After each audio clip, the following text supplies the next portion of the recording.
Hey yo everyone, gather around. It's story time. Brought to you by the University of Alaska Fairbanks, Department of Social Work, and the Conscious Party Productions. You are listening to The Critical Social Worker, a revolutionary storytelling podcast. A conscious party. Revolutionizing our minds. Elevating our consciousness. Changing our worlds. Your story. My story. Our story.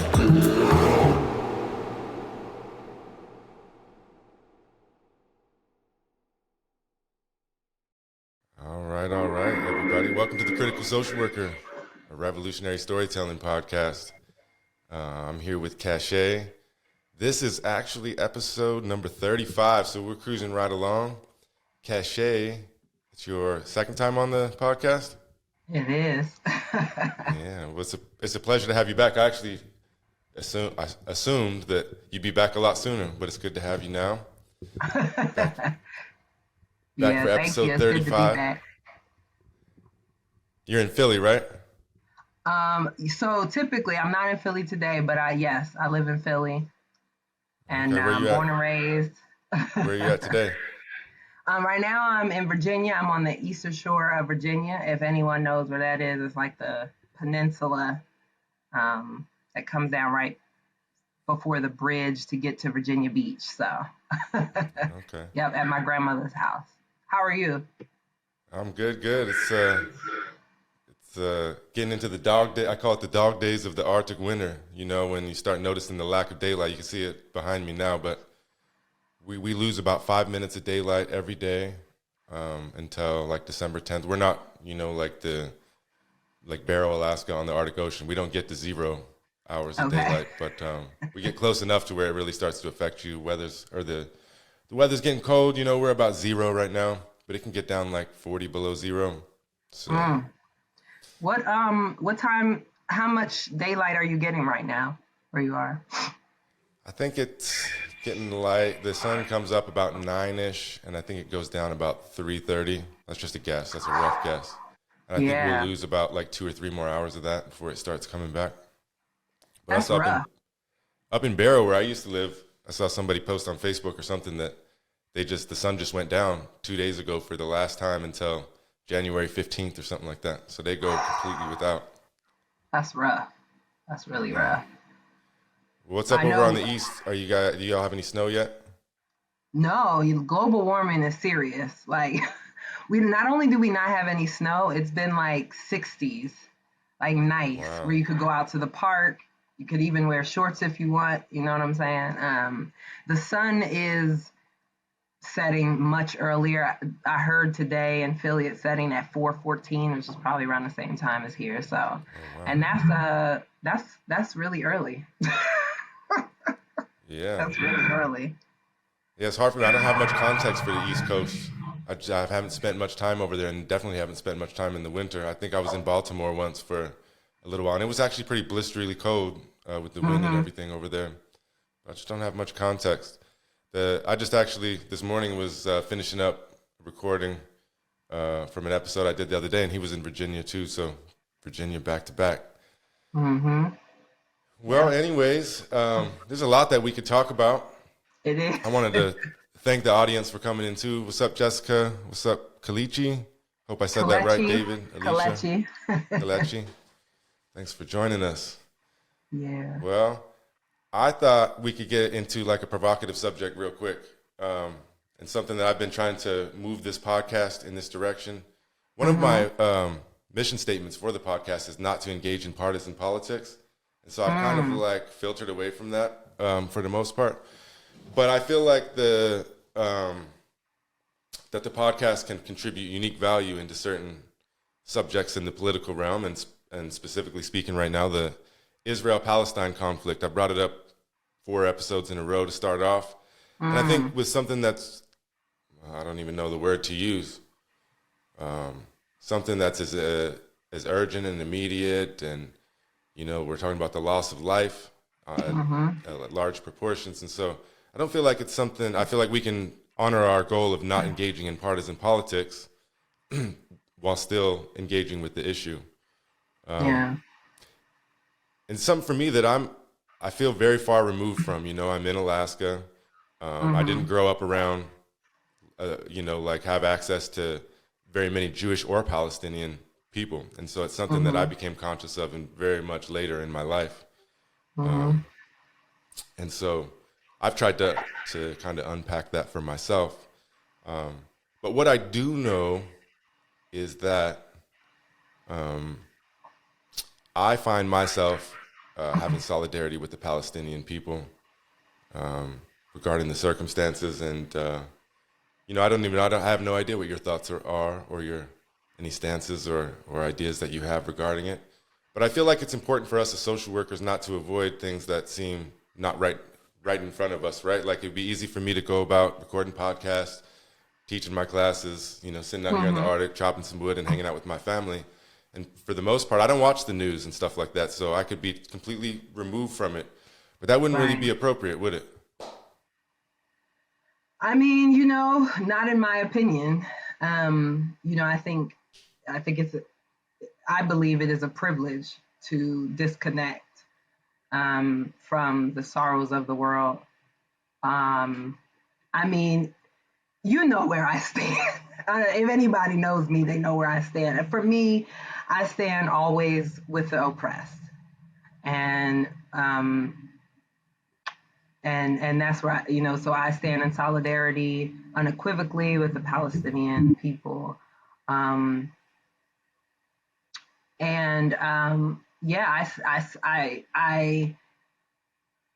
think my biggest concern, well, not my biggest, but one of my biggest concerns with this has been that there seems to be an epidemic of people just figuring out stuff. And for me, this kind of happened, in 2016. And again, it's not about politics, but it is about this notion that, when the election happened in 2016, I was surrounded by social workers who were like, oh my God, how could this happen? And similarly, I'm having conversations with people, around them realizing that this is the first time, or for them, they're realizing that this is happening. And we all know that, or some of us know that, this is something that has been going on for almost 80 years, right? So, as social workers, I think that we need to be informed. We have a responsibility to be able to show up for our communities and those who are in the communities, that we serve. So no, I don't think it's responsible for social workers to turn a blind eye and pretend that you can only focus on your, I guess, quote unquote, expertise or line of work at the moment. So, yeah, that was a long answer to your question. No, that's a good answer. Any good answers usually take time. So how do you see social workers? What is our role? I know that can vary differently. I mean, greatly depending on who we are, where we're at, what we know, what's going on in our lives. But what do you think? How can social workers, because many people, like I was just describing my situation, can feel very far removed from some of these things. They can be outside of our realm of understanding. And so it also takes work, right? You got to put in some work to find some things out, which it just doesn't happen like this. You got to spend some time unpacking it, unwinding. And so what do you think a social worker's role is, or social workers collectively? What is our role when it comes to something like this? That's a conflict, but I don't even like using the word conflict, but where there's something that's happening that's, it's literally almost about halfway across the globe from where I'm at, and many of us are at. And so how do we situate ourselves and, do something that's meaningful, whether that's just engaging in dialogue or, how can we make a difference in this regard? Sometimes it seems we're so disconnected from it. Yeah. Well, I think it depends on what a social worker's goal is, what one's goal is individually. I believe that, we all have purpose. We all have callings on our lives. And, for some of us, it's engaging in dialogue, bringing, doing exactly what you're doing, asking every single person that comes or who you think you want, I think that making sure that it stays in the lexicon of folks. For some, it is, having the capacity to create space for those in both the Palestinian and Israeli communities. I mean, because let's be honest, right? These are systemic failures, and we have systemic failures within our own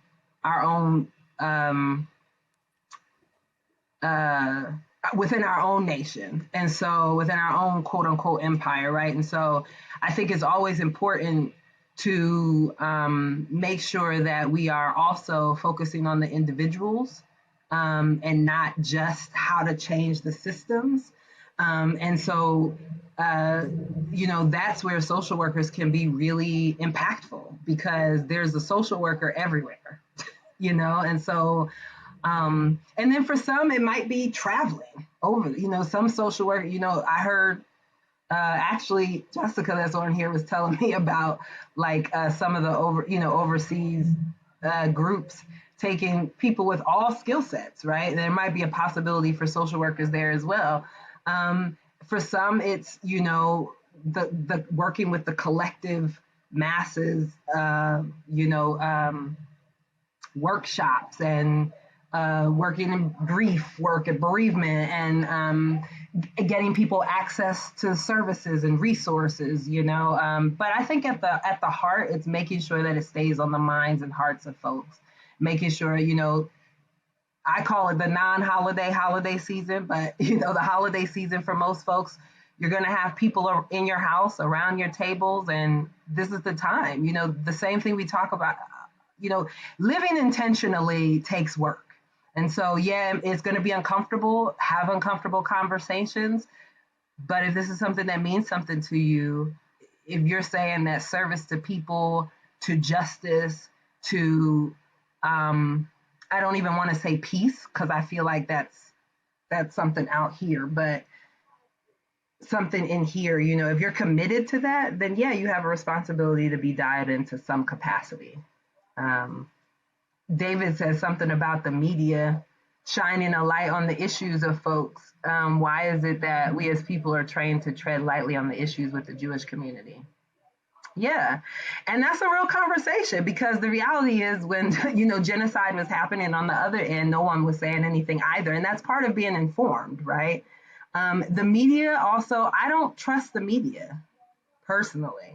I was just talking about this with how things have been handled around other issues in the media that we don't need to name. It's just the way the media is salacious right now, right? So I access the media from people directly there. I feel like that's the best. But yeah, I don't know if you want to speak to David's question. It's a tough question for me. And I think, again, from somebody who I didn't grow up in communities that had either Palestinian or Jewish people. For the most part, I grew up in Utah. It's a mostly homogenous, I say about half the population is Mormon, but most people kind of affiliate with those cultural guidelines anyways. Not. And so even when you talk about, you say the Jewish, I still have a hard time unwinding what that is, because if I were to see a Jewish person, I would just assume that they're a white person. I don't have the wherewithal to differentiate, if that makes sense, unless you told me.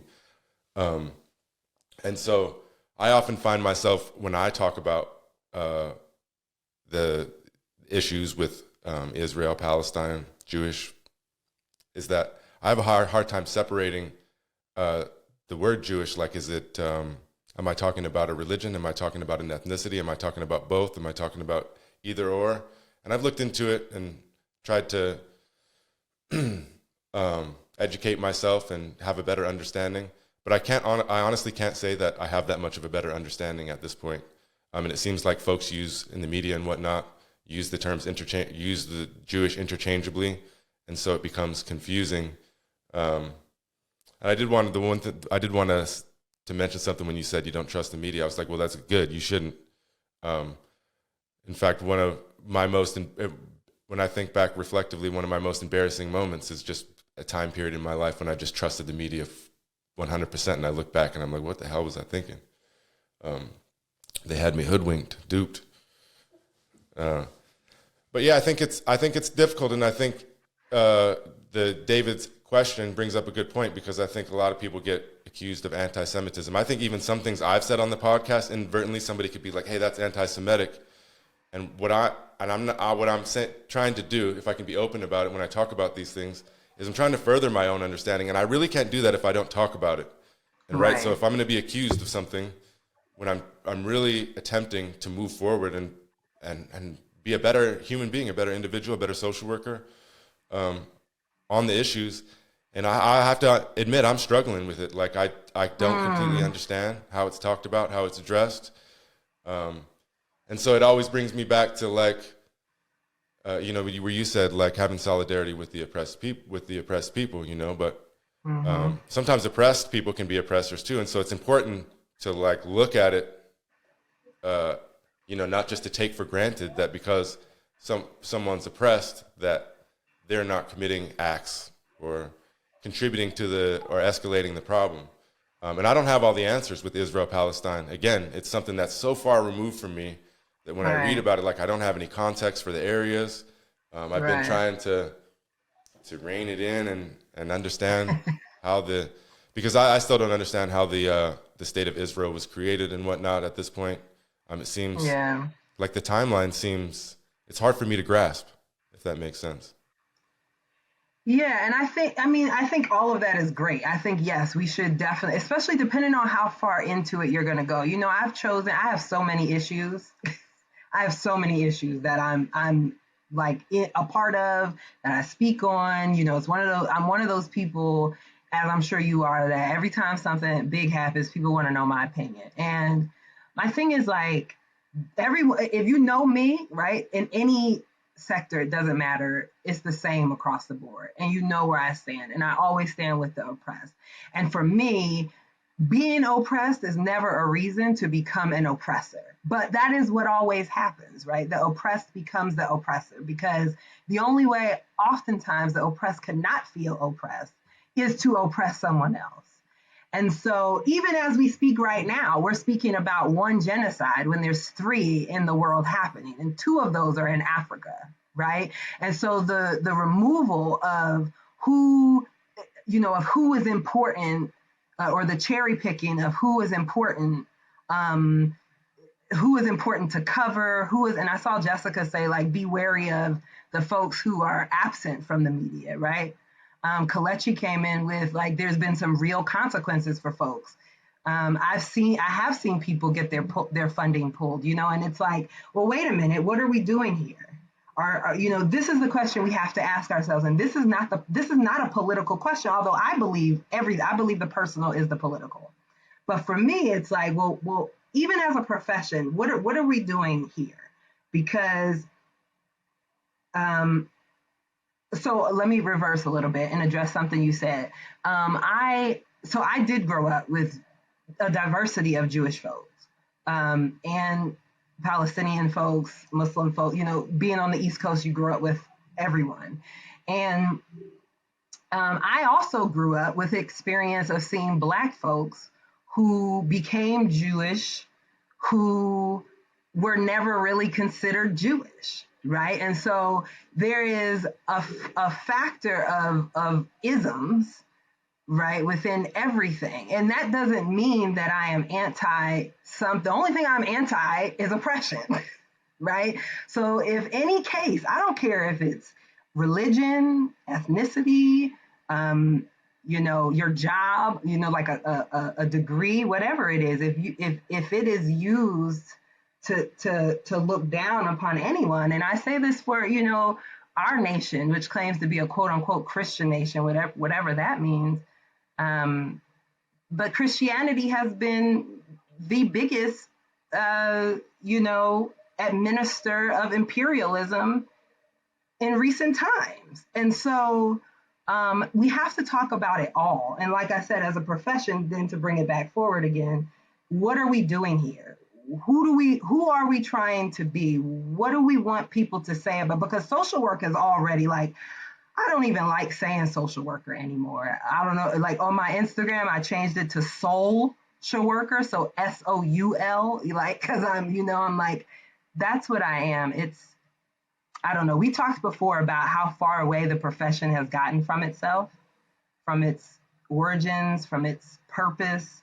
And I think the further away from quote unquote politics, which is really just real life, that we get, the further away the profession, the more the profession is going to break up. Yeah, well, it's like we talked about this last time. It's the over-professionalization of social worker, and the definition of social worker has turned into somebody with a degree in social work that's approved by, NASW and whatever it is, the CSWE. And so I talk about this all the time, and I got criticized for this because people are like, why are you having so-and-so on the podcast? They're not a social worker. I'm like, well, what do you mean they're not a social worker? How are you defining a social worker? It seems like they're doing social work to me. And so, yeah, I struggle with the term in the same way as you do. And it's a part of my podcast, obviously, the critical social worker. And I've thought many times about how could I change that to, I don't know. It falls into such a professionalized niche at this point, that I struggle with the term as well. But I haven't figured out where to go. The term I've come up with, and it's in our thing too, is I try to call it revolutionary social work. And revolutionary social work, where it would differ from, like, say, critical social work. Critical social work, we're supposed to be bucking the system and undoing all that decolonization. And revolutionary social work would be that too, but revolutionary social work would be like start with the circle of yourself. So, you need to be reflecting, and we're talking about biblical or talking about Christianity. Well, you got to take that plank out of your own eye before you start pulling it out of everybody else's eye. And that's hard work, continuous work. Yep. Like I was saying, even with, actually, this was morning I was post-recording another episode, and I was talking to my co-host, and I was just reflecting, I'm the last person in the world that would want to be anti-black. But do you know what? It shows up sometimes, and so that means I have to look at it. Like, it shows up in it, like, all the time. And even so I basically interviewed a radical black revolutionary last week. And then I found myself after the podcast, I'm like sitting here wondering, well, what are people going to think about that? Like, what if they, and then I had to check myself, like, what do you mean? What does that matter? Right. You know what I mean? Like, and I guarantee you, most people that would complain about it wouldn't have even listened to the man. So that's what I would tell them. Go back and listen to it. Did you listen to what he had to say? Right, exactly. And people don't listen. I'm going to actually ask before you go on to the next question, because Chanel said, in the comments, Chanel says she thinks that the role of social workers and educators is to educate, which is, she said, what you're doing on this platform, and I agree. Chanel, would you mind putting in the comments the 5 things you said people need? Because I think this is crucial as well. Like, just listening, I think it is a big, like, sound bites have become so popular, right? This is what media has turned into. People don't read people's books. They don't critically think for themselves. They don't listen to and watch full interviews. They take these sound bites that are put out on social media, again, made to be salacious, and never get a full informed picture before offering their own opinion. And, I mean, everybody has an opinion, you know what I mean? But it's like, it needs to be based on information, or it should be based on information. But the problem with media the way it is now is because everybody has an opinion, they don't even need to have information. And it used to be special access, and I mean, being exclusive is not the answer either. But there has to be some way to do both the informing and like continuing to have these conversations and making sure that people know what's happening, and promoting the needs of folks. It has to be a way to do that can be done in a way that feels humane. That's what it is. The media does not feel humane right now. And sometimes I struggle with whether social work does, so. Social work has that problem of falling into the status quo far too often and just rolling with it rather than questioning it, looking deeper. I wanted to say something about education real quick. I think another way that education and social work aligns is oftentimes it's based on transactions, right? Like, so in a typical classroom, if I'm the professor, a typical professor, right, you're going to come into the classroom, I'm going to stand up here and I'm going to tell you a bunch of shit, and then I'm going to test you on it or quiz you on it, and, you know, it's a transaction. You came here, I got all the information, I'm here to give it to you, we'll test you on to see how much of it you were able to pick up. Whereas I look at education, which is why I have incorporate the stuff like the podcast into my classes, incorporate the students.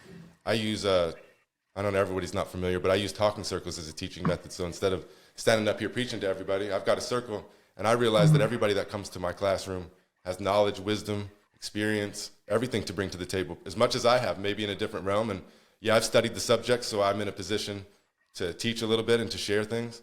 But everybody comes to the classroom with things to share. And so I think that that's how true knowledge is built, is by these dialogues and these discussions. And you hit it right on when, you know, you're talking about how nobody reads the book. I shouldn't say nobody, but lots of people don't. Most people don't read the book. Most people don't listen to the whole episode. They're waiting for the soundbite. And you know, look, things could be completely taken out of context, even in this conversation so far, if you're just going to take 10 seconds of what somebody said. And so I think that also manifests itself in social work these days, right? Social work is oftentimes largely a transaction. If you're a therapist, for example, somebody comes in, they pay you somehow, you have this transaction where you give them some therapy for an hour, and the humanity and the interconnectedness is kind of left behind often. And it's even more than that, because oftentimes social workers are so fucking busy. Like, you know, if you're seeing, you know, 30 clients a week, and you got to do all the notes and you got to do all the other stuff, and you have other stuff outside of there too, like how much time or energy do you have to give to other people under those circumstances, or even to yourself? And that's why you see a lot of social workers that are not taking care of themselves as well. It's hard, you know, and I mean, really, like, one of the other answers to all of this is capitalism, right? I mean, I don't know how humanity survives capitalism. Right. I mean, one of them has to die, right? And I that's a conversation that people aren't really ready to have. They want to keep trying to figure out ways to make capitalism work, and it's like it's not you know, if you take an old computer and keep trying to make it work, it may do some things like it used to do. It may do some things that are newer, but it's not going to do them are not in the same friend groups, that's right. But it's not going to do them well. You know what I mean? Because it's old. It's not made for that. It's the very I mean, look, how many people have iPhones, right? The whole iPhones and Androids, the whole but particularly with iPhones, the whole lawsuit, right, around like updating software and how the phone doesn't work after, you know, and that's just one little piece of technology. So if you take, that's a microcosm of this massive global economy that was never made to work for everyone. And now we're trying to, right, which now this gets into a little bit of the other stuff, but some of the work that I'm doing now, like with cooperative work, is trying to bring some of those indigenous practices back into, you know, a world that honestly is probably gonna eat it up. You know, I mean, like 2 years into my new work, I was like, okay, how do we stop co-ops from being co-opted, right? But it's already happening because that's how capitalism works. So, I think as social workers, as individuals, you know, we have to dig deep and ask ourselves, like, what kind of society are we really trying to create? And then do our best to create it. And if you're not on the side of the oppressed, you know, and we had this conversation a lot of other times because, you know, the percentage, who are social workers? and who are their clients? And what are the manifestations of that separation? It's no different in any other system, right? When police don't police their own communities, we see what happens. When teachers don't come from their communities, we see that the children don't often connect, right? We created a whole system, Teach for America, to put people, Doctors Without Borders, we keep making these other systems that to try and function within capitalism, that at the end of the day, they get ate up by capitalism because humanity can't survive capitalism. So yeah, we gotta do a sharp turn. Yeah, and I just want to point out that what you said is extremely relevant here in Alaska. Many of the if you just read the newspaper, even many of the issues for years upon end in Alaska is the police and the teachers aren't from the places they work, and even social workers. It's actually social workers would be right in line there too. They're paying people bonuses and moving expenses to move them up here, but then many people are not prepared for that, to go and live within an indigenous community. Some people are, and some people can gain it through like me. I would say that I'm one of the people that was able to gain it through the experience. But many people are not ready for that, and are not, they don't belong in that kind of a place. And that goes in, if you think of the power that teachers have, that police officers have, the social workers have. And so in the way that affects the community and the ripple effect, even generationally over time. Right. So that's extremely relevant here. And I just don't know what the answer is. Here in Alaska, it's funny because I always compare Alaska and Hawaii. They're very similar and they're so different. Yeah. One's really big, one's really small. The small one's populated, the big one's not. But they have, similarities in how recent, the indigenous communities were affected, how recent that was. But politically, Hawaii seems like, it's like a rules-based society that's Democrat and liberal, but they have a lot of really conservative values when it comes to politics. And here, it's the opposite. It's like super duper conservative. Like a Democrat would never win governor here, for example. Right. But on the other hand, they have like some super liberal policies that leave people to themselves for the most part. So it's just very interesting, the dynamics of the places that we live and how capitalism manifests itself. But here, if we're talking about indigenous people, indigenous communities and resources and capitalism, it's just like what you were saying, it's basically globalized. And so a lot of time, just recently, in recent times, a lot of native folks are told they can't fish anymore because there's not enough fish. But then they have all the commercial fishing, they have all the tourism. So all the people from down south are coming up and fishing and whatnot. You're telling the native people that have used those salmon for thousands of years, like literally thousands of years, and now you can't do it anymore. There's not enough fish for you. So, and I think that manifests itself everywhere in our lives. The globalism, like where do you get what you buy from? Whether that's I bought a computer desk the other day. Where do you get such a thing from? At one point, you would have got it locally sourced from a tree that was from here, made by somebody from here. But I'll be honest, I actually tried to order from Amazon and they wouldn't deliver it here, and so I had to order from Office Depot. So only couldn't find anywhere else. But that goes along with a lot of things, including food.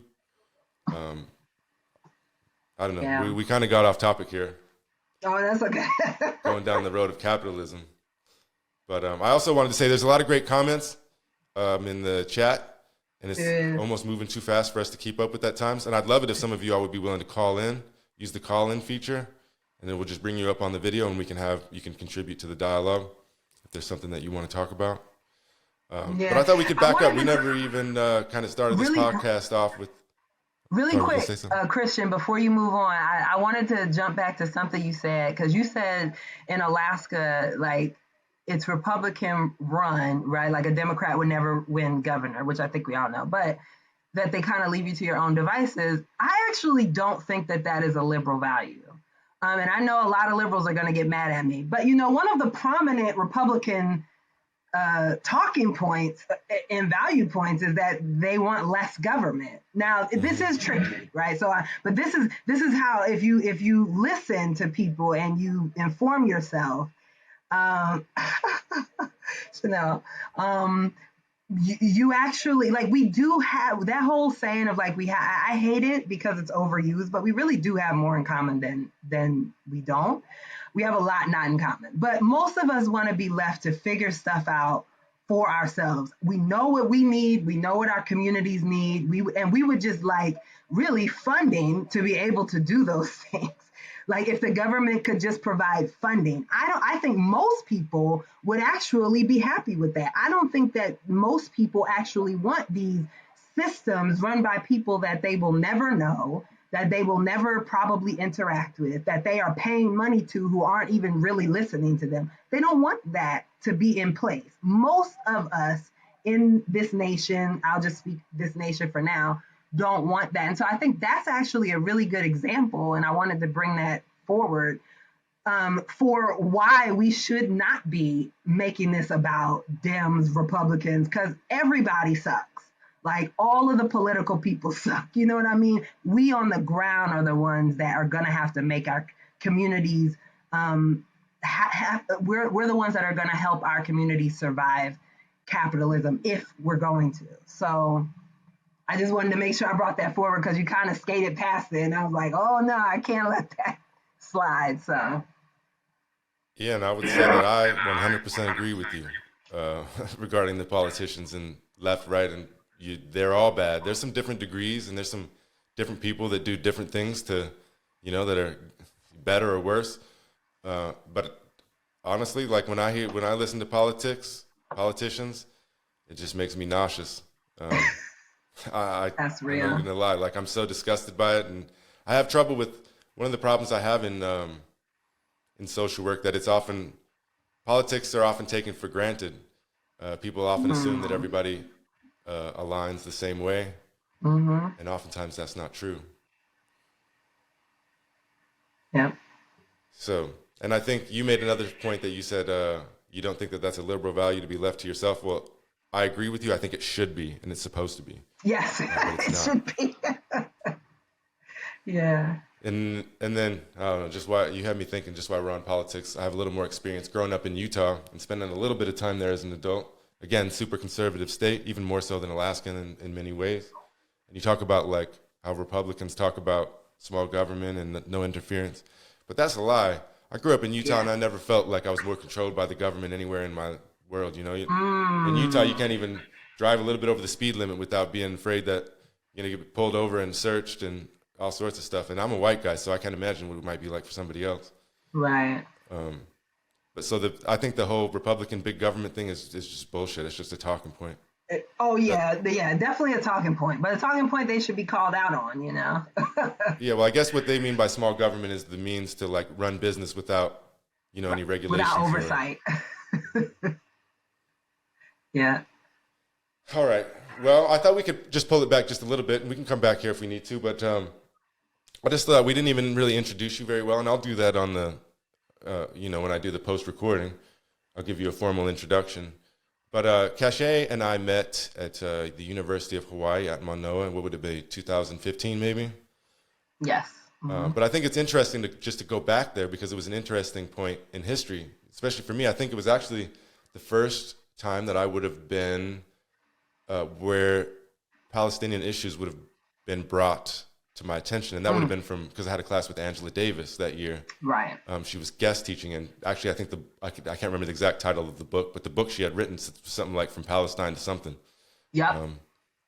And so it was brought to my attention at that point. And the way that Miss Angela Davis addressed so many things, I would never be able to articulate that in this, in words in this podcast. But she did so in such a way that I guess it aligns with what Causha was saying earlier about solidarity with the oppressed. She seemed to embrace this 100%, and so it wasn't just like a black-white thing or anything like that. But it was about the oppressed and solidarity. And I always appreciated that from her, and I feel like she altered my trajectory forever just from that perspective. And again, I can't articulate that exactly in here. Right. But a lot of things have changed since that time. I remember that was the Black Lives Matter movement was coming in at that point. That's when it really started to pick up steam. And then we've had a couple of elections since then. And I remember, shortly after that, what was it? It was 2016 when. Well, what year was it when Trump was elected over Hillary? Yeah, 2016. 2016. So yeah, that same year, the next year, I remember now because I had just left Hawaii. And I remember Alicia, my partner, was at work that night, and we had just moved to Utah.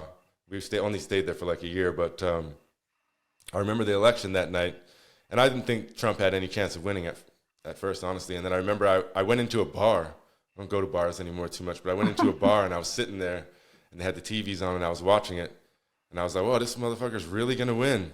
And I just kept. I was drinking whiskey, I think, and I kept drinking, and I got drunk.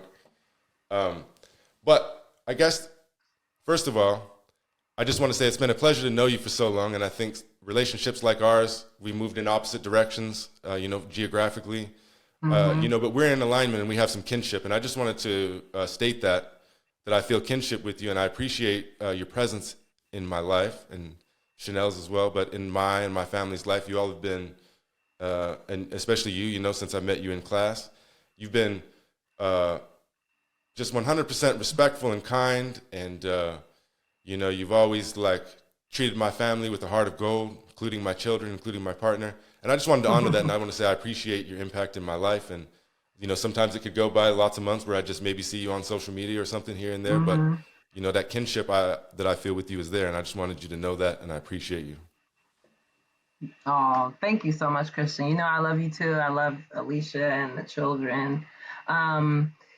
Yeah, I tell the story the same way all the time. You are my favorite white boys. I love you so much. I appreciate you for who you are, for, all that you stand for, and for, like I was just saying to someone the other day, it might've been Chanel. I was just saying, you don't have to be doing this. You know what I'm saying? You could be living a whole other different life, enjoying, checked out, you know what I mean? You could be doing, you are an incredible thinker, feeler, and I love the way you work with people, and, the conversations that you encourage people to have on a regular basis. And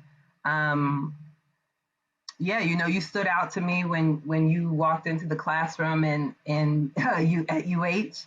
And you were very quiet. I think I only just found out on the last podcast that you said you were a little scared to say something to me at first, or my first response, I think, after you said something to me. And I don't know what that was about, but I'm glad that it didn't scare you away too much, because I really do appreciate you in my life. I'm grateful for you and for Alicia and the children. Still hoping that we get up there to visit. The folks are saying the love is palpable. I mean, look, because also we always, we talk about issues, and we can there feels to be like a symbiotic of listening, understanding, wanting to learn, Yes, a great professor, David said. I have not had an opportunity to sit in on one of your classes, but I would love to. I imagine you are a great professor. Even when you talked about the talking circles and facilitating a classroom from that perspective, I think is incredible. I was teaching in the MSW program at UH, and one of the things it was my first time teaching in a grad program.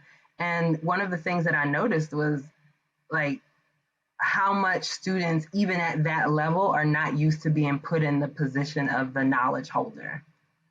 There's such a wait, what? You're asking me? Or, and I think that is so, so important to contribute to the next generation of social workers, of whomever they may be. So thank you for the work that you do. Thank you for doing this podcast. I appreciate the kind words. Alicia would tell you stop talking, or else you're going to give me a big head. But now you made me think though. Like, it takes me back to that same year. I was at my first college class I ever taught was called juvenile delinquency, and I don't even know how I got the job. I had a graduate sociology class, and I guess the lady liked me, and she's like, "Hey, I know you have background working with kids. You want to teach this class?" I was like, "Oh, okay, sure." And so I didn't know what I shouldn't say I didn't know what I was doing, but I didn't really know what I was allowed to do as an adjunct professor. I was afraid of like sticking to the norms, and so I just got the big juvenile delinquency textbook and organized it according to the chapter. And then I remember like the third or fourth class, I started to try to incorporate this classroom discussion dialogue. And I stood up there and I was like, I can't remember exactly how it went. It was like, basically, what do you all think? Let's talk about this, okay? And just silence, and nobody was willing to share anything. And I went through this a few times, and I was like, I got to change something because this just ain't working. And that's when I said to myself, we got to do the talking circle that I thankfully learned from Alaska Native folks, indigenous method during my time in Alaska. It was transformative for me. I knew that I couldn't replicate the exact situation. I didn't have Alaska Native elders to help guide us and whatnot. But in the talking circle, it has a way about it. It's just simple. If for those of you that don't know, there's a lot of different versions of talking circles, but in the way that I was taught by the Alaska Native elders, it's basically you sit in a circle. Sometimes you have an object. We didn't use an object in this case. Sometimes you have an object. But basically, whoever has the object or whoever has the floor is the only person that can talk. You're not asked to respond to people, so it's not supposed to be, not saying you could never respond or reflect on what somebody said, but it's not supposed to be like, I agree with this or disagree with this. It's not the way the conversation is supposed to go. It's supposed to be, everyone has an invitation to unburden their hearts. The elder that I learned from, her name was Grandmother Rita Pitka Blumenstein, and she would say, we can't think clearly unless we're able to unburden our hearts. And so I've always kept that, and in all the circles or discussions that I have, I welcome people to go off topic, because I agree, you're not going to be able to learn anything if you're sitting here in the circle with a heavy heart that's burdened. We got to give you an opportunity to unburden yourself. But beyond that, we talked about listening. It requires you to listen. Sometimes those talking circles last a long time because people have a lot to say. And even people that you think don't have a lot to say, oftentimes the talking circle brings it out of them. And so you're forced to listen to however many people are in there. You only get one small slot. I mean, you can take as much time as you want. But for that rest of the time, you have to hear everybody else's thoughts, their ideas, the stories that they share. Oftentimes people cry within the talking circle. Many people look at me like I'm crazy, like administrators and stuff, when I bring up that there should be more talking circles and whatnot. Because it's not something that you can really measure in the way that traditional academia wants you to measure things, right? I can't give them a quiz or an exam to demonstrate that they learned something. It's all organic, and I can only say that I've used it in, I don't know, like 20, 30 classes at this point, and from whether it's traditional 18, 19-year-olds in Hawaii, or whether it's a mixture of like the class that David is in, which is mostly Alaska Natives, except for David's a black man, and myself. Yourself is a black man? No, I'm joking. The talking circle brings it out, though. The talking circle brings it out. Whereas you can often go to school, whether you were in elementary school or you were a middle school student studying math, and you were saying, like, I'm not connected to this. I don't feel the connection. I don't know what this has to do with me. The talking circle takes all that away, and it makes everybody a part of it, if that makes sense. Yep. Yeah. And to me, that's the best way to learn, I don't know how you learn if you don't listen, but somehow some people think that they can. So, Yeah, well, I mean, even if you took it we've been talking about politics, it's like one side of the aisle and the side of the aisle. Every way that they organize things is all about like disagreement and argument, if that makes sense. Whereas, if they utilize dialogic methods like the talking circle, they could sit in a circle and they could actually make real movement towards each other. But I think it's set up to be exactly what it is. Yeah, absolutely. And yeah, yep. I'm not even gonna beat that more. Oh, Kalechi said, do you think people want to listen to each other when they have that much power? That is a great question. No. Obviously not. I think that, sometimes And this is interesting. This is a whole other conversation. I know we still need to, but because I've been having conversations even about this word power, right? And like who really holds the power versus who thinks they hold the power. And if those who actually hold the power knew that they actually held the power, that would be the way that humanity could survive capitalism, right? But the people who think they have the power and that we've placed in power, in authoritative power, so to speak. No, I don't think that they really care much to listen, or and this is interesting because I'm such a I think about everything, and I wonder, do they listen to each other? Are they listening to each other, and we're just not in the know? That's what it seems like sometimes. Like they actually are listening to each other, and they're putting on a performance for us. I think that they agree more than they actually disagree. And a lot of that stuff is just puffing your chest out, puffing their chests out. And I think this is, I think this is why I do very well in Indigenous communities, because I am a middle of the road person. I'm a community person. I'm a circle person. On the continent, people like to move in cliques, whether it be clubs or, sororities, fraternities, gangs, whatever, cliques in school, just whatever it might be. And I am not a clique person. Like, I am the worst recruit, okay? When I was in high school, people would try to recruit me to their little cliques all the time and get mad at me because I didn't want to be in them. And for me, it's like, there's no purpose is served. I mean, there are purposes served with those groups. We all need to find those, but there's no purpose served for me in remaining separate from one another. Ultimately, I mean, it serves you in the short term because you can hoard resources, you can hoard power, you can hoard, but it doesn't serve you in the long term, and it actually doesn't serve humanity. It doesn't serve the generations. It doesn't serve your children, your children's children. And so I think, again, Indigenous values say that we don't exist in separation, right? Now, you may have groups that you go off into, and have ceremony with or stuff, but you always come back to the group. You always come back to the group. And we've gotten away from that. And I will say, even as social workers, we've gotten away from that. There's a lot of comments in the Chanel said, talking circle flexes the critical thinking muscle and the ability to question information around you. That's precisely what they don't want happening in Indigenous and Black communities. Very true, because the power we inherently hold in our DNA would be unparalleled and untamable. She has a good poem for that too. It's actually a Black Lives Matter poem that she performed in Hawaii. That hopefully she does one day again. And then David said, I think if we tried to listen to each other, this world would actually have a chance of changing so much for the better. I agree. I mean, yep, David.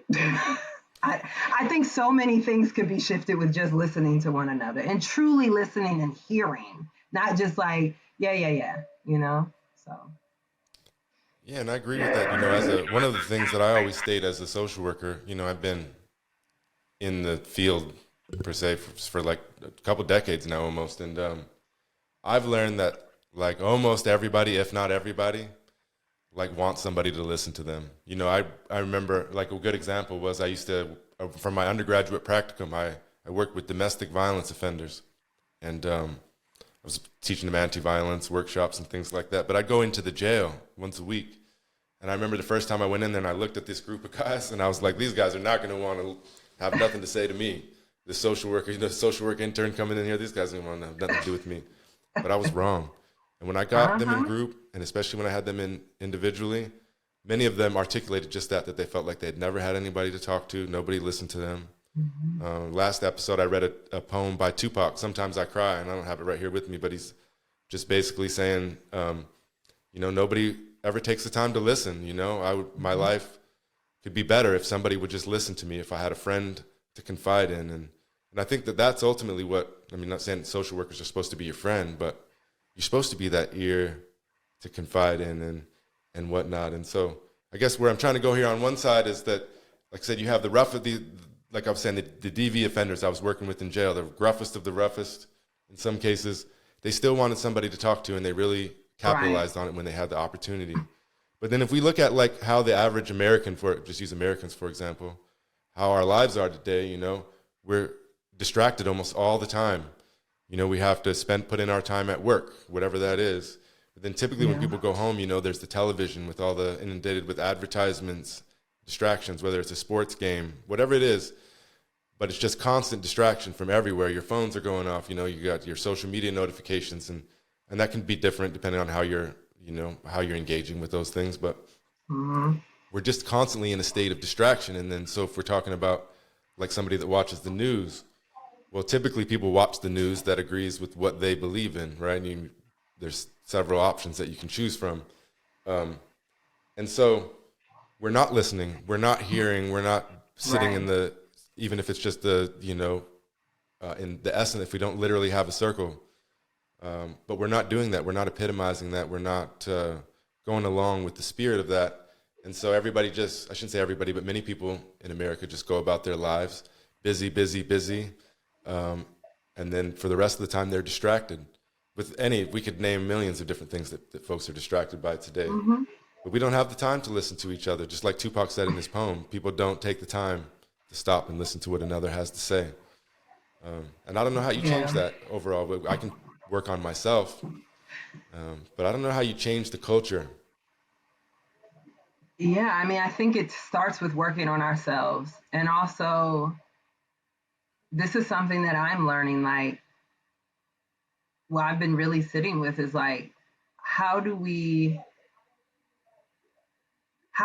I contributed to my own suffering, right? And I don't mean this on global issue scales. I'm not talking about things that are out of your control. I'm not talking about abuse. I'm not talking about none of that stuff. I'm talking about just on a day-to-day basis. So even like social workers, and when we ask this question of what is social workers' role right now, the first question I would have is, why are you a social worker?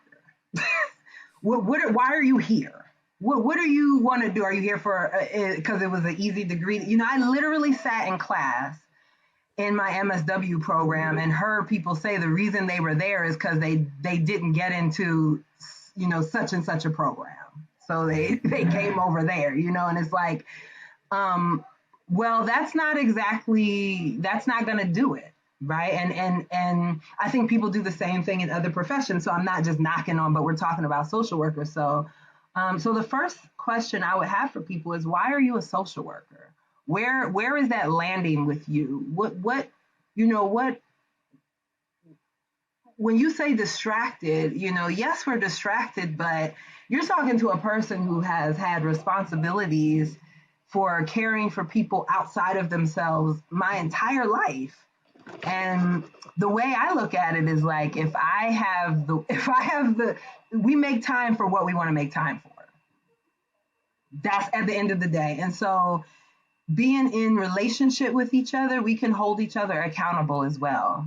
You know what I mean? Like, as someone who's polyamorous, I have multiple partners, and I have to have, sometimes a partner has to be like, I really need you to be present right now.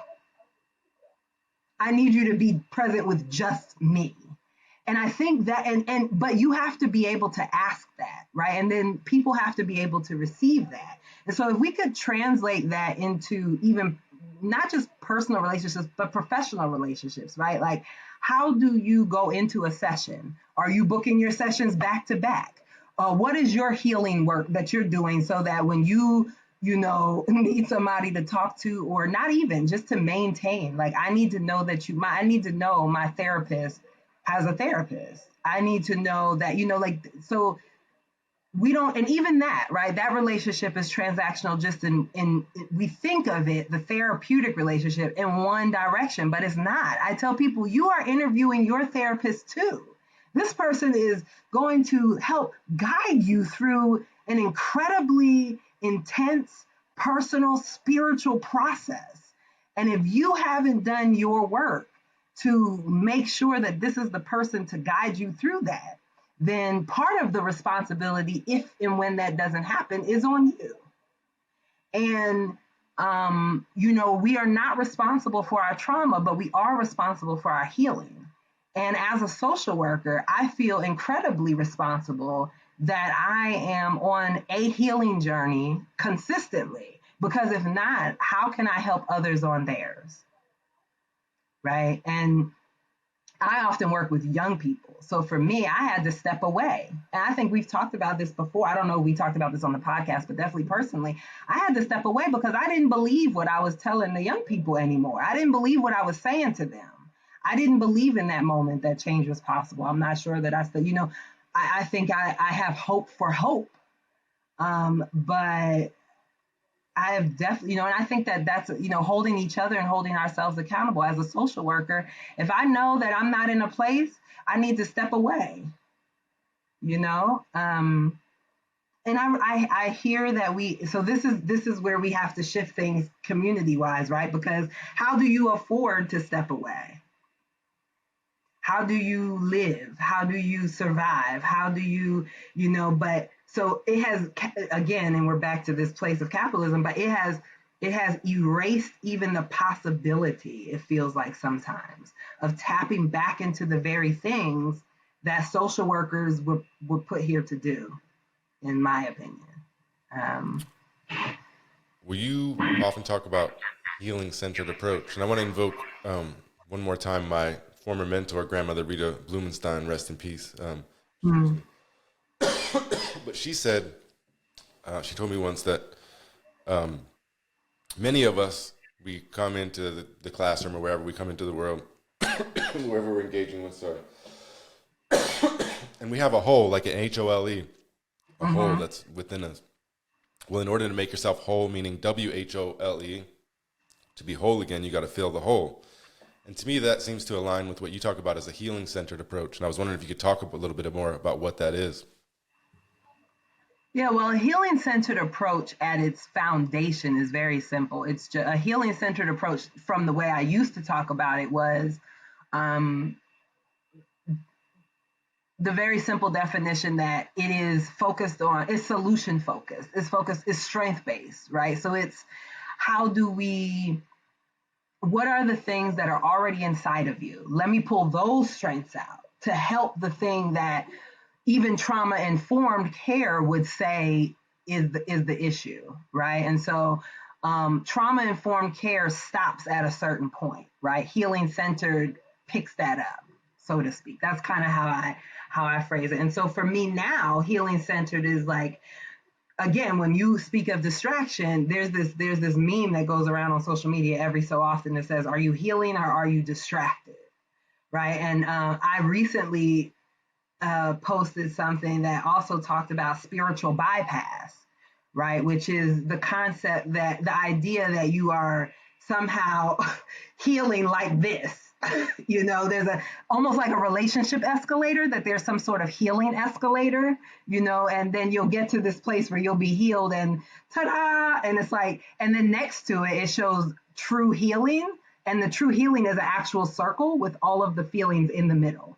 So you might be great today and then horrible tomorrow. And you need to be able to be in a place, whatever your healing place is, to be able to walk yourself through that so that you can help others walk themselves through that. And what I recognize in the social work profession and in just about every profession is that and parenting, nobody wants, just parenting. People are influencing and impacting the lives of folks without doing their own healing. And so, we have people who are social workers who are doing incredible work and then going back home to, an abusive house, or who are, there's so many scenarios. I do want to bring in David's comment. He said, my job is as a substance abuse counselor for the indigenous. They do not trust a lot of folks, but I found if you take off the facade of I know so much, we can gain trust to help. I love the part about holding ourselves accountable. And that's what I think it's about. I mean, Christian, you and I have talked about this. I think both of us are famous for entering communities as outsiders. And that's probably why we're so well received. You know, we don't go in like, I'm here, you know, everything's going to be great now. Here's all these resources, you know. It really is like, I'm here, I want to learn, and how can I help? Which is, I'm watching New Amsterdam, and you know that's the start of everything. So but I love it because that really is how we should just show up for each other. How can I help? And as a social worker, that should be our phrase. Hi, I'm Causha, your social worker. How can I help? Yeah, and if you look at it like just bring it in to specifically to Alaska again, David works up in rural Alaska up north, and I think a lot, especially white social workers, but all social workers fall into this trap, is that you go somewhere to a new community and you're ready, you're there with the good intentions, right? You're ready there to help and change the world, but you think you know everything, and you forget that the people that you know actually do know it. I mean, maybe not everything, but they're the ones that know, and so. Yeah. Just like, what was the term that you said? Like, hey, how can I help? Yeah, how can I help? I know it could be more complex than that, and you can. Yeah. But I mean, essentially, that's what we need to be asking them. How can I help you? You know what I mean? And sometimes a social worker's role could not be actually finding the solution to the problem, but helping the individual realize that they already have the wisdom and the knowledge and the wherewithal to be able to find that on their own, and helping them unveil the tools that they already have in order to do so. Yeah. I mean, if you just look at an indigenous community, if you just took any one of them, and here from Alaska, if you just chose one, well, they had been operating successfully, sustainably for thousands of years. The only reason they're not able to do that now is because it was interrupted. So that's right. I mean, I'm not saying it's a problem that they're going to have to figure out how to solve. But for having somebody else come in and say, like, well, probably what they need is to just be left alone to their own self-sustainability for the most part. And if it wasn't interrupted, they'd have still been doing that. Right. Yeah. The only thing indigenous folks and communities really need to be hearing is, you know, what extractive stuff, I mean, what stuff can we take back? You know, or like how can we extract ourselves? That's what, you know, like, I feel like that's more like when I'm in indigenous communities, or not, I don't even want to just keep it, but like communities that have, you know, we look at BIPOC communities all across the nation, and they all across the world for that matter. And they've figured out how to re-indigenize. Yes, that's a term. Yeah, I've been using for years, because I heard someone say it in Hawaii, actually, out in Waianae, who was like, it's not just enough to decolonize, but you have to re-indigenize. And if you don't do the re-indigenize part, then it's kind of like, what were you doing? You know? Yeah. So, yeah, Chanel said that she needs a shirt that says distracted and healing. And I agree. I agree. Yeah. What else you want to talk about, Causha? Yeah, I don't know. What's in your heart right now? I think we've been talking about it, you know, and I know I said like what's been on my heart has been like grief. Grief. Jessica. Reading my mind. Yes, grief has been on my heart because it's something that we all experience our entire lives, and that right in this moment we are experiencing collectively in a way. I mean, we experience it collectively over, you know, in different times, but particularly right now we are experiencing a collective grief that feels different. I was talking to a friend yesterday, and I said that, you know, it feels like I'm in a dystopia.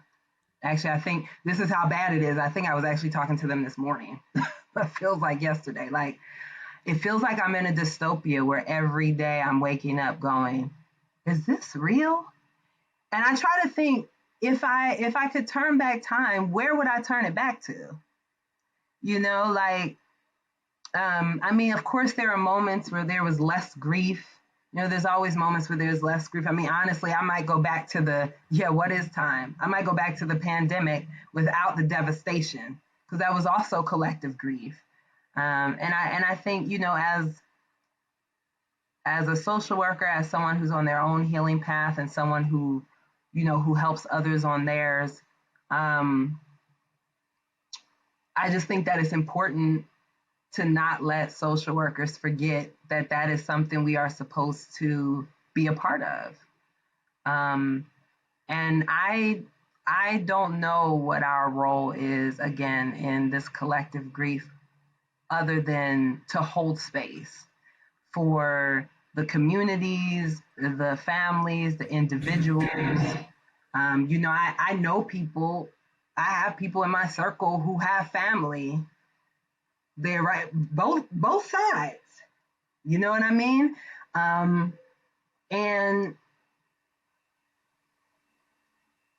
I'm really just holding space. It's nothing I can personally really do. I mean, we can do the march. Everybody has their place. I'm not saying that, but I can't stop this pain, right? I can't stop this pain. I can't stop this grief. But I can hold space for as many as I can who are going through that. And to remind people again, once, like I said earlier, this isn't the only genocide happening right now. This is not the only devastation globally happening right now. And that newsflash, we have a whole bunch of devastation still happening right here in the United States. And it's kind of like, when you have a home and somebody in the home is always going out to like help other people, and you're like, well, wait, like I need help, I need attention, that's kind of how I see us here as well. And so there's a lot of both ands for me. But yeah, that's what's on my mind: grief and what it's doing to us right now. So. Well, I think it made me, when you were talking about collective grief, it made me think like, so if you took something like the legacy of slavery, or you took, like the what's happened to indigenous people in America, and you think about those things. Well, as a nation, or as a culture, or like, and I'm talking about everyone collectively, we haven't really ever even, let alone processed through the grief that comes about from the things that have taken place. But we haven't even like looked at it, like, if that makes sense. We have, if you took out like you had a wound on your face or something, well, we're not even looking in the mirror at all to see that it exists. And so much time has passed, and obviously things have gotten better in some ways, but it's never been addressed. So where does all the grief go, right? Where, and even if it's just an individual, right? And you had something that happened, you lost somebody or something that happened. If you don't process that grief, right, it's going to manifest itself in other ways within your body, within your mind, within your soul. And so what happens to a country, an entire country of hundreds of millions of people, when I'm not saying nobody has processed through that grief, but we definitely have collectively. We haven't even looked at it. We haven't even acknowledged that it's there. Right. Yeah, I don't know what you do. You can't do anything if you don't acknowledge it. There's my baby back there, Shaka. Yeah, I see you. Yeah, Chanel said we're born into grief, and I have to agree with that. Because as a descendant of America, of folks who were enslaved by America, I know that the grief that I hold is not just mine. This grief that I hold in my body, and this is what everybody needs, and we're in a different podcast, right? But like, this grief that I hold in my body is not just mine. It is every single ancestor from the moment that whoever was taken captive, however many, all of those ancestors and further down, all the way to me. I am holding all of that grief. So I'm holding hundreds of years of grief within me, and then my own. So the idea, David asked, as as a social worker, just entering the field, dealing with so many issues, how do you deal with your own grief and issues, and what are good practices? Get into therapy. Number one, I say have a therapist or a guy, a elder, someone that you can engage with, and have your own, like I was saying before, have your own healing practices. I personally have been getting into plant medicine, which is a heavy indigenous practice. And I think that, going back to indigenous practices for healing as well is a part of the process. We are not meant to ingest the things that we are ingesting. And I'm not just talking about food. I'm talking about the media. I'm talking about being on this black screen here. I'm talking about the infiltration of information uncontrollably. We are not meant to consume the way that we consume. And so this is bringing it back a full circle moment, because this is kind of what we started with talking about media. And it's like, we have got to find a way to, and I have a hard time with this word, but to disconnect so that we can reconnect, if that makes sense. We need to disconnect from the distractions so that we can reconnect to one another and to ourselves. Because all of this out here, every time we get a news story, a salacious entertainment, something like that, something is happening behind the scenes that a right's going to be taken away, or somebody just got killed again, or there's another genocide, or we just bombed somebody in Syria, because that's happened to, you know what I'm saying? There's always something happening that stuff is meant to distract us from. And I just want us to be mindful that that we haven't, like I said earlier, we have an obligation, we have a responsibility to walk on our own healing path if we plan on helping others work on theirs. And so as a social worker, as a substance abuse counselor, therapist, educator, what have you, for me, if you're not on your own healing path, you need to get another job. You know what I mean? Go work in customer service, go work somewhere where you're not going to have that type of impact on human life, because that's what we're dealing with, and not just life, but souls. It sits in your body, my everything, like head, heart. I've been reading a book that one of our friends sent me. It's like it's something about basically like seeing what ailments match with what emotional things. So like kind of what can be happening, and then maybe how you can address it with diet changes, or with practices, or just different things. So you have a question from Chanel in the chat, Christian. What are your thoughts on teaching your babies about navigating grief and emotional healing? That's a good question. I don't know that I've pondered that question directly. What are your thoughts on teaching your babies about navigating grief and emotional healing? Well, I don't know exactly what I can, it all depends on what you mean by teach, but I feel like evoking the talking circles within my family, which I've already done. So we, not nearly enough, but we incorporated talking circles into our family. So we should be doing it every night, but we don't. But we do it often, and it allows our kids, and a lot of people have the idea that kids don't have anything to say. They don't have anything to contribute in that way, and I wholeheartedly disagree. And so I guess the point I'm trying to get to is that I feel like the only way that I can teach them, because I'm still working through that myself, right? There's still emotional things that I need to heal from, that I'm in the process of healing from. And so I look at it as we do it together, and we'll learn that path forward by walking it, by talking and listen. I'll listen to them. They'll listen to me as a family. And I feel like that's the best way that I can go about it, is to, to make we keep talking about this thing, like becoming a part of it, to make my children a part of it instead of something separate where I'm teaching them how to deal with their own grief.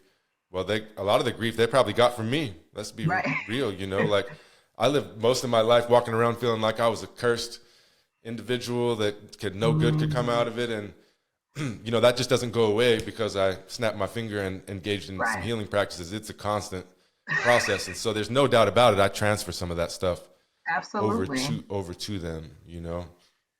And so I also look at it as that's my responsibility, right? Maybe my parents didn't look at it the same way, or they weren't aware. I guess a better way to look at it is that they weren't aware of the power that they had in being able to shape or reshape the things that are going on and how their children are feeling. And that's the best answer that I can come up with is like, you know, the spirit of the talking circle where we're all a part of it. And I, you know, lead with the heart instead of the head. Yeah. I love that. And Chanel says she loves your honesty around this. She said, I think that's how you shift culture in that way, starting in your home and encouraging them to spread that around. Thank you for sharing. Jessica said, thank you for acknowledging that, Christian. As parents, our children are reflections. And that's so true, you know, and yes, our children are reflections. Absolutely. Bringing it back to social work, I actually think even your clients, your consumers, your people you work with are reflections, and how you navigate them is a reflection of you, not a reflection of them. And I think that is so important for social workers to know, because, and once again, this is one of those things, right? Like no matter where Causha is, I have the same philosophy. So that's why it's like, whether it's people, they do one thing in their social work job and then they go home and they do a totally different thing. And I'm like, how you can't even convince your client then over here if you're not practicing that, you know, in your regular life. And I'll tell you, you know, Brene Brown has gotten a lot of flack for being a white woman espousing, you know, some of the things that she does. But I love Brene Brown because she took social work and put it on a level that made people look at things in a way that they haven't looked at them before. So talking about bringing vulnerability into workspaces, you know, and all of like that, these things are not separate, right? And I was even hearing someone talk about apologizing to their child for 14 for the first time, and like how horrible it was, and how horrible they were thinking it was going to be, you know, because of this power dynamic. And that's what exists even in power dynamic. You know, how often do we apologize to our clients or sit back and reflect on how could I have done something better, or how could I have shown up differently? And you should have accountability within, but you should have accountability partners as well, right? Like you should be checking in with other social workers. And sometimes you have that built into a job. David, I don't know what you all do at your job as a substance abuse counselor, but sometimes you have that built in, and sometimes you don't, and you have to seek it on your own. Kalechi said, I had a therapist apologize to me, and it was so powerful and validating. I respected her more. Yep.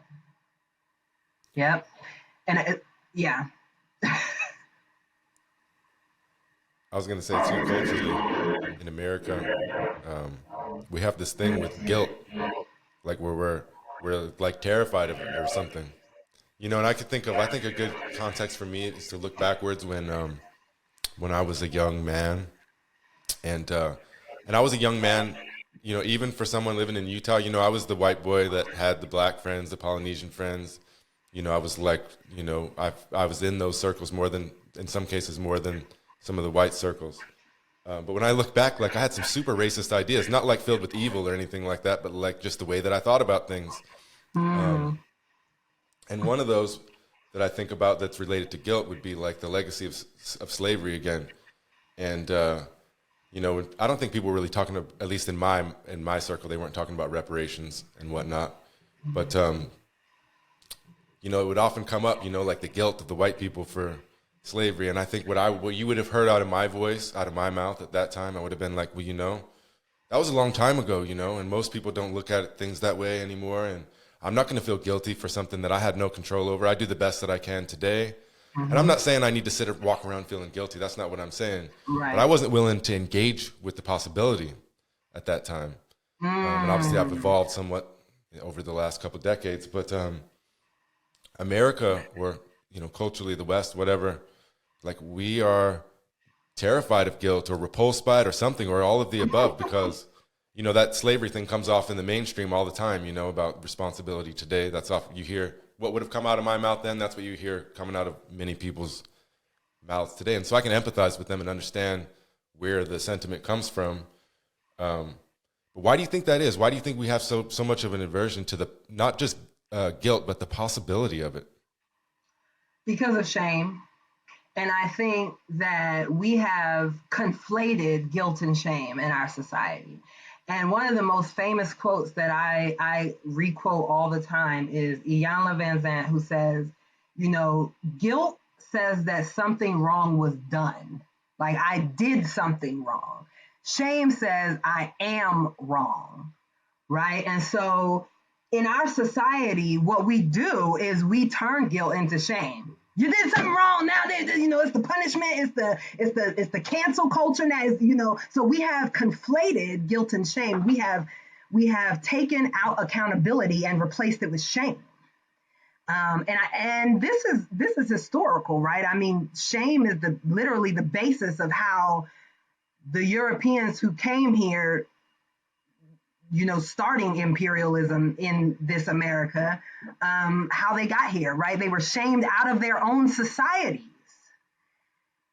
They were the guilty ones in their own societies and shamed out of that. Oh, you are the bad one, so we're sending you out. So of course they took that shame and passed it on.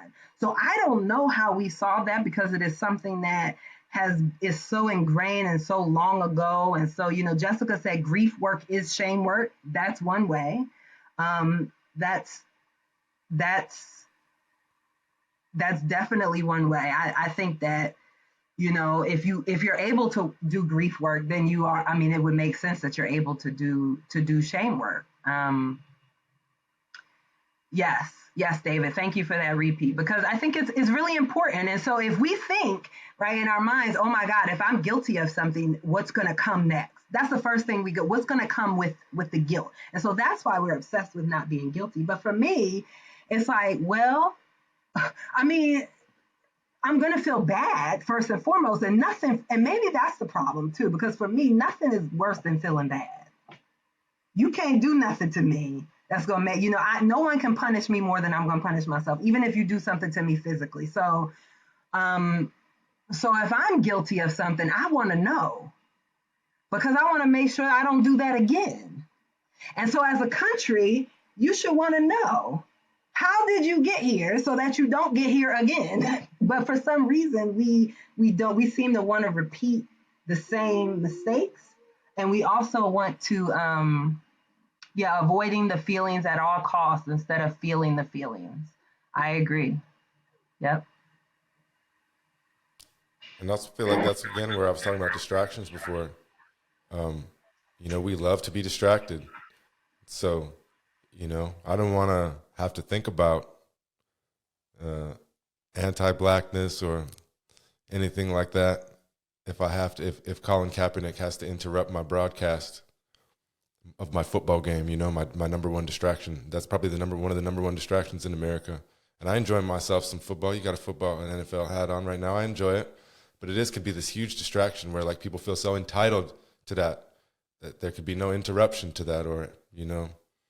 And that's an interesting moment in my time. And I don't really want to use the podcast to put names out there or anything. But even in my own personal world, you know, when the Kaepernick thing was going on in the present, there were so many people, like in my family, and I was in Utah at the time, and other people, like I'd be go somewhere to watch the game or whatever.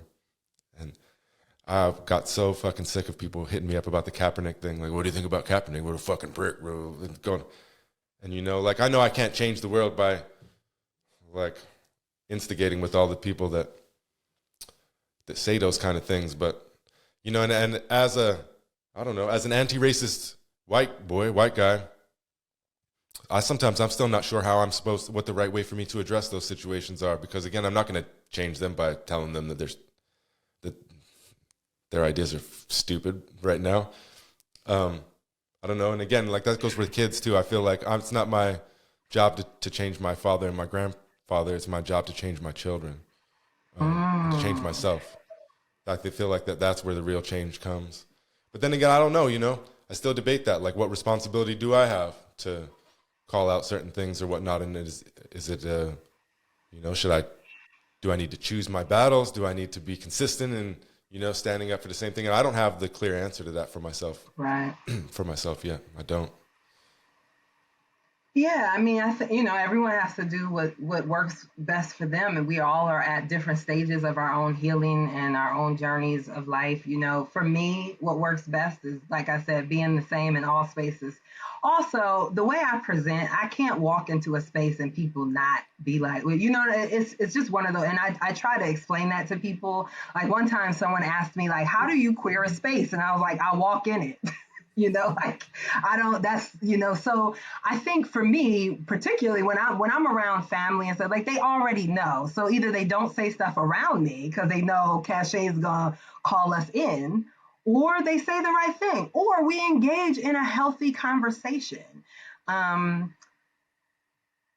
think it is important that everyone knows, and everyone is challenging themselves. I talked to my grandmother here who's about to be 82 years old, and has very entrenched ideals, and I still have to have those conversations with her, because a lot of it is also about how they're seeing themselves. Like, that sounds like self-hatred. What's going on? What are you afraid of? What are you, like, I don't know what your father or grandfather might say, but I can only imagine, so, especially back in the day. So I'm just like, it's kind of one of those things like that, trying to kind of turn it into, I don't do the whole, like, getting all riled. I mean, sometimes, but more often than not, it's just a simple conversation of, like, tell me where that is coming from. That's a really powerful thing you just said there, and I'm not even sure you recognize how powerful that is. Like, tell me what that's about. Kalechi said, I wonder if living your truth and modeling is part of it, Christian, and keeping an opening and curious. I agree.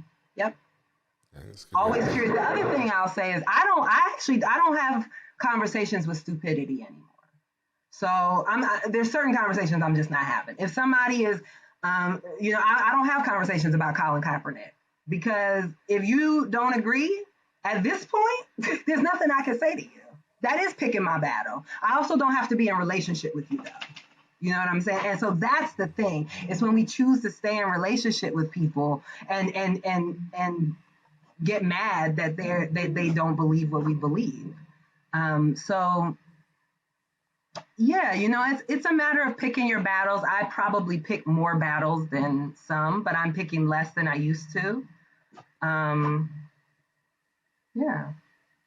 Yeah, I've been reflecting on this podcast quite a bit, and it's changed significantly. It had a good revolution between the spring and the fall. Yeah, so I don't know if she can hear me or not, but the podcast seemed to go through a revolution from the spring to the fall. And I don't really like designate them as seasons, but it's almost like that, and this one's coming to an end. I got a couple more, and then I'll take a break over the Christmas break. But I've been thinking, like, how can I move this podcast forward into the, this next season or into the spring? And I was reflecting with Alicia, and I think that it's got to be more provocative, and I've got to be willing to have the difficult conversations, whereas before I was trying to lay the foundation, and I didn't, I guess as a new professor too, I'm still lowest on the totem pole. I don't even have a PhD yet. And so I'm always worried about those things, how I'm going to be perceived and, those things used against me. But I think I've overcome those fears at this point, and I really don't, I'm not saying I don't care. I do care, but on the other hand, what I care much more about are my principles and my beliefs, and like you said, it's for many people feel like they're living in a dystopia, and they feel and we're just headed down so many roads that I don't know that we're going to ever be able to come back from. And I feel a responsibility as having this podcast, to be able to engage on those and have differing views and go hard on them, you know what I mean? And like, that's just, I guess what I'm trying to get to is I feel like on the podcast, I feel like that's perhaps where I can, I don't want to use the word like calling people out, but, engaging in those harder dialogues and pushing them on their stances and, seeing if we can dig a little deeper on those things. And I got to figure out a way to incorporate that in this podcast moving forward. And so I appreciate you bringing it to the forefront. Because I also think that's how these things get better too, right? Like a podcast, it's got to have that constant revolutionary dialogue to where I'm not only like engaging with other people, but engaging with this as itself, so that the podcast can be reflective and make changes and revolutionize itself time and time again. Yeah. And I'm even, I'm interested in I love healthy discourse. Let's not get that. I really appreciate engaging in conversation with people who seemingly come from a totally different perspective, background, whatever. And then we come to a place where we hear each other. And that's the magic of conversation, of listening, I think, in part. So yeah, I think it's important. Again, that's not to have the salacious piece where I know we're just going to get on and argue and nothing's going to come of it. But I really appreciate like talking to social workers who don't think it's their business and why. I want to know why. And again, what do you think is your business then? And sometimes, most of the time, just nobody has asked those questions. So they haven't even thought about it. They're like, I got this job. I'm right here. I'm at the, I got my caseload. I go home and that's, so yeah. But I appreciate you using this platform to call people in. Kalechi says she appreciates how open and honest you are. So I do too. And I think that's important. And I think that should be I feel that should be a tenet of social workers, vulnerability. How do you think that we should engage? I don't want to use the word disagree with, because I don't know if that's the right way, but like, let me throw somebody out there. Let's say like figures like, and these people are all similar but different, but like, let's say like Candace Owens and what's his name? InfoWars. What's his name?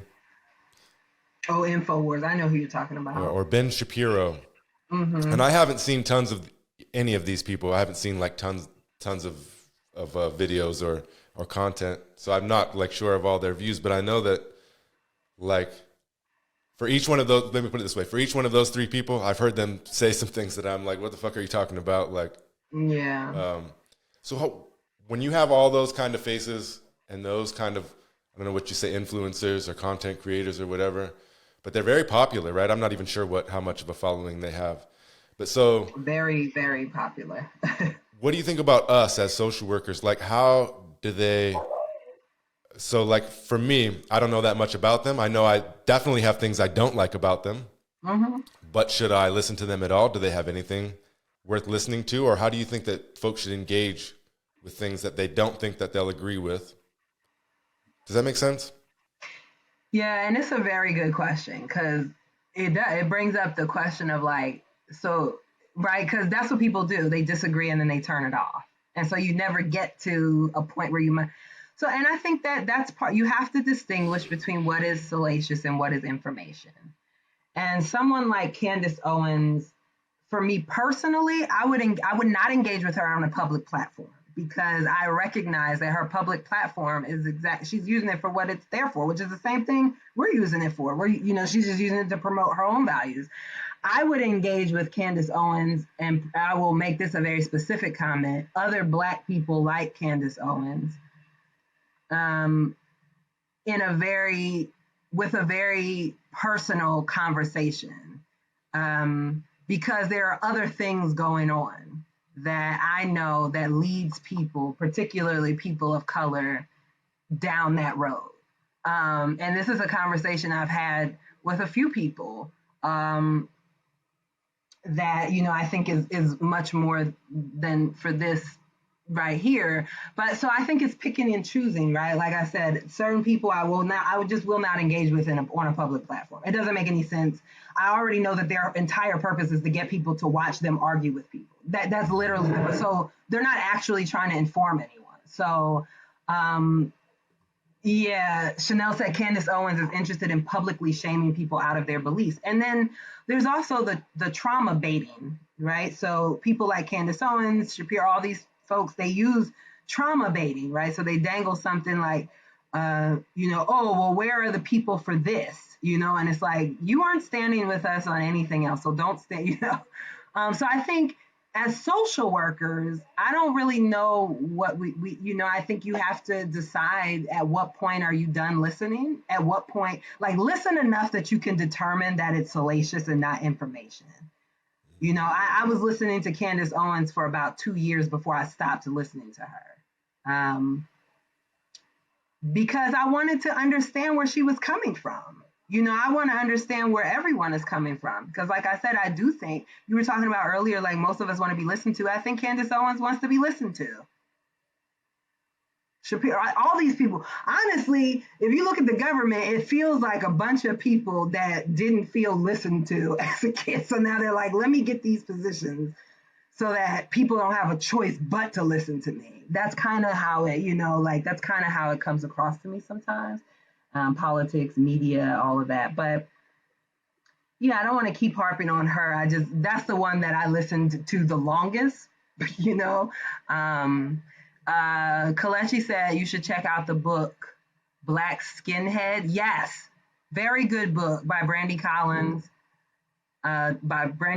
Dexter, about this very type of Candace Owens. And yep, that's what it is. David said I listened to Rush Limbaugh for at least 2 years until I realized it wasn't going to change. Yeah, because that's it too. Sometimes you're like, oh, they might have a guest on that it seems like, oh, they're going to engage in a healthy discourse. And then it's like, actually, nope. Every time it's the same. So, yeah. It's funny. I used to watch, I don't watch any news really anymore unless it comes through a different outlet. But I used to watch Fox News like Bill O'Reilly and who else was on? Sean Hannity. And Alicia would be like, why the hell are you always watching this stuff? And I'm like, how else am I going to know what? Two reasons I would say. The answer I would give her is how else am I going to know what they're talking about or what they're saying? Yep. And the other reason was it was really entertaining for me in a way that I was like, wow, let's see what Bill's got for us tonight. But yeah, I don't know how I feel about all that stuff, I think that intention is important, and it's hard to decipher what everyone's intention are, but I think you said it when you said that they want to argue, right? And so we really can't, like we've just been talking about it, like we have a different approach, right? We want to push things forward. We want it to be a circle. We don't want it to be the back and forth argument. It doesn't move us anywhere forward. That's an object of me being right and you being wrong, when we're probably both kind of right and we're probably both kind of wrong to different degrees. Yep. And so... Yeah, it's that whole thing of like most of us agree on where we want to go. That's honest. Most of us agree, and that most citizens agree on where we want this country to go. We don't agree on how to get there. And so how do we get ourselves to a place where we can figure that out in a harmonious, sanctimonious way? And I'm all for separation at times. If some people want to be separated, I'm like, hey, if that's what needs to happen, that's what needs to happen. Go over there. That's fine. That way you won't be disturbing my peace. But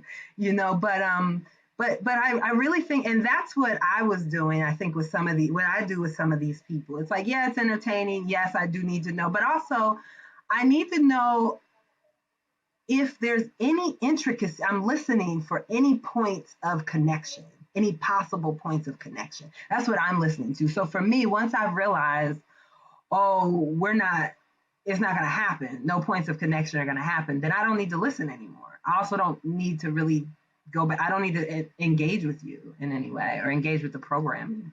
I'm like you. I don't watch news intentionally anymore. Like if it comes through other mediums, fine. But I used to start my mornings ironing and watching morning news shows, early morning news shows. That's how I started every morning for years. And come 2016, I had to stop. So, I think 2016 would have been when I was heaviest in the news. You know, I remember sitting there. I was living in. Oh no, that's not true. It would have been like 2014 or something when that election was. No, I lie. It would have been 2012. Obama mm, Romney.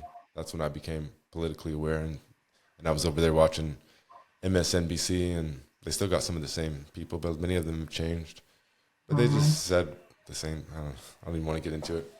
Um, Fuck the news. Don't watch it. Watch something else. I saw a meme recently that I liked, and it was like it was a white professor, but he was like, I can't remember exactly what it said. White professor who is a white professor who aligns with everything with the university and the mainstream media says he's part of the resistance. Just kind of like a joke. Um, and I think a lot of, but it is like that, right? Like oftentimes in the world today, some of the movements get co-opted by the mainstream, and I think that that's a good indicator that it's not, it ain't working like it's supposed to anymore. Um, but I don't know, you know, because a lot of things get co-opted. Black Lives Matter gets co-opted to some degree. You know, I remember when the women's rights movement or the whatever it was, the after Trump was elected and they had the big walk, but it gets co-opted so often. And so I don't know how in today's world with all the media and social media and all the different venues, I don't know. It seems to me that's part of a problem, right? All those things get co-opted. And so they're not organic grassroots anymore. And I don't know how you get back to that. One of the things too, on a university, but the pandemic changed this greatly too in the wrong direction. But you know, the further you go back in time, if you look at university newspapers and radio, you know, they were radical and they had people with dissenting opinions. And I can't speak for every university, but I can speak for like University of Hawaii at Manoa and University of Alaska Fairbanks. And there's none of that. It doesn't exist. It's absolutely gone. There's no dissent on the radio. There's no dissent in the newspaper. There's no rallies. I shouldn't say none, but, you know, very little to where it's not visible anymore. And I don't know how we get back to that, to where we, you know, because again, that's place-based too, right? The student newspaper and the student radio is the most localized version of what you can put out. But it's really non-existent for the most part anymore. So I don't know how we get back to that. What's the climate like over there in the East? You know, are people gathering? I know because I have some affiliates, you know, through like the Move organization and whatnot that exists in Philadelphia, and they seem to still be organizing a little bit, but not even as much as they were, you know, before the pandemic. What's the culture of organizing and grassroots right now? You're on mute. I can't hear you. Sorry, I forgot I was on mute. Yeah, I was saying it's a lot of organizing happening. I'm in Philly, and Philly is, you know, the birthplace, they call it here. So, but there's always stuff happening. They just had that, and there's a bunch of stuff happening right now, of course. And yeah, all up and down the East Coast, Mid Atlantic region. Um, the organizing is steady. I think, and this, you know, the problem is, again, for me, this all connects to individual and collective healing journeys, because what's happening is we're bringing our unhealed selves to these movements. And we're trying to, once again, help others push along stuff. We're doing all of this stuff and ignoring our own healing process. And then so the behind the scenes, right? Like the organizing chaos behind the scenes can often derail. And we have seen that with almost all of our large movements, including BLM. And so there's this idea of like, how do you keep a movement and not just have it be a moment?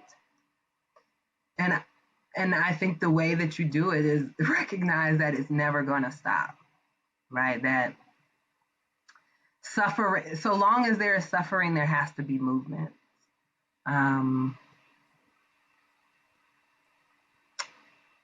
Yeah, I don't know. That's a it's a deep one. maybe too deep for this conversation. Well, we're running out of time. I got some things I got to do today. We've almost put on a whole good 2 hours, so I'll dress this podcast up afterwards. I'm backed up a little bit. This will be number 4 that I'm backed up on. So, but I'm going to work hard, and I'll try to have this produced and up by the end of the Thanksgiving weekend. If not, then shortly after. Okay, yeah. I want to say thank you again for blessing us and me with your time and your presence, as always. It's always a pleasure to have you. I wanted to know if you have any last words, anything you want to shout out or anything you want to bring up before I let you go. I'll just tell people, follow me on Instagram, at soulsurvivor_84. Causha Spellman-Timmons on Facebook. I got some things coming up. As you know, I'm currently working with Willow Permanent Real Estate Cooperative, which is actually, I think cooperative work is a wonderful place for social workers to find themselves into as well. Because it's really the stuff that some of us, really want to do and like to do anyway. And you could do it in a different way. Willow Prec is actually a multi-stakeholder real estate cooperative.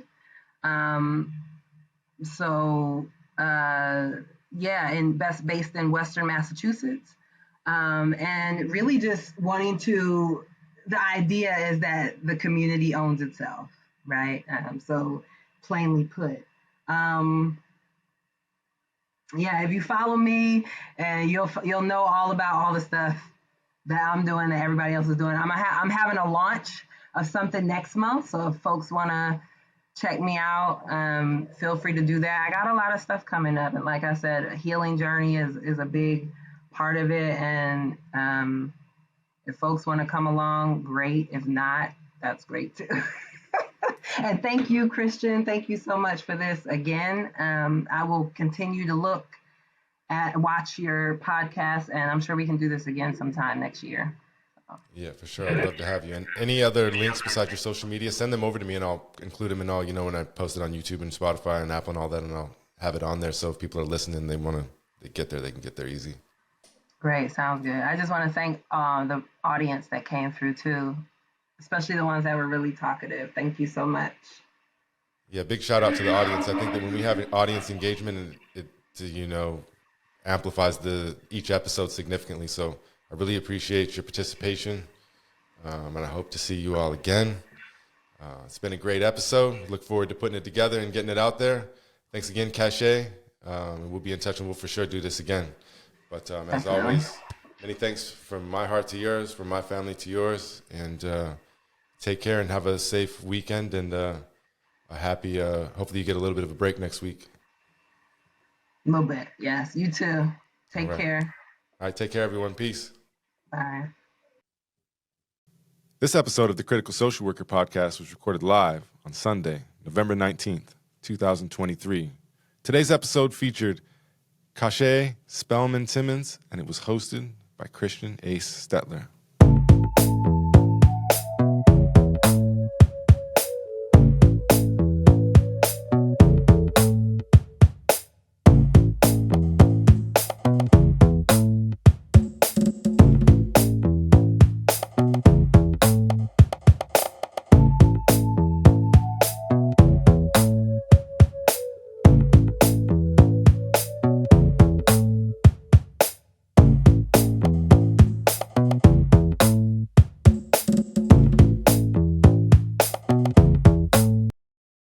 Brought to you by the University of Alaska Fairbanks Department of Social Work, this has been a Conscious Party production.